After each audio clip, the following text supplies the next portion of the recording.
ప్రపంచ చరిత్రలోనే అతిపెద్ద రికార్డు. భారతదేశ చరిత్రలో ఇదే అతిపెద్ద రికార్డు.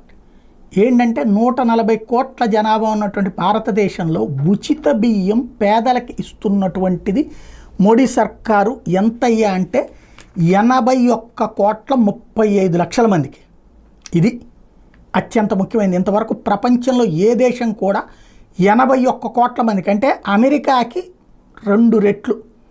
అమెరికా జనాభా 35 కోట్లు, 70 కోట్ల మందికి లెక్కేసుకుంటే పోనీ అక్కడ లెక్కేస్తే 2, అంటే అమెరికాకి 2.5 రెట్ల జనానికి ఉచిత బియ్యం అందుతోంది భారతదేశంలో.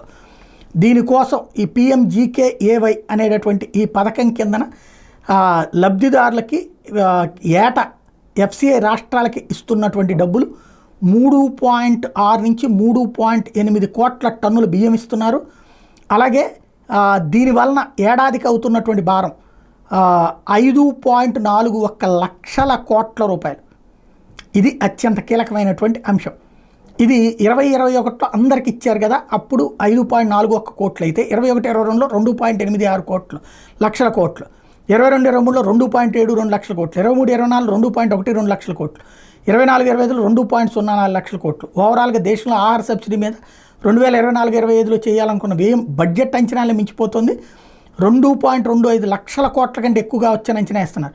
భారీ ఎత్తున వచ్చిన ధాన్యం దిగుబడులు నిర్వహణ వ్యయాలు పెరిగిపోవడం ఒక కారణం అయితే, వరి గోధుమలు కనీస మద్దతు ధరలు పెరిగిపోవడంతో మరోపక్క ఉచిత రేషన్ పథకాన్ని PMGKAY ఏదైతే ఉందో 2028 వరకు పెంచడంతో ఖజానాకి మరింత భారం పడబోతుంది. టోటల్గా 81,35,00,000 మందికి ఏడాదికి 2,04,00,000 రూపాయలు చొప్పున రాబోయే 2008 దాకా ఇస్తానే ఉండబోతున్నారు.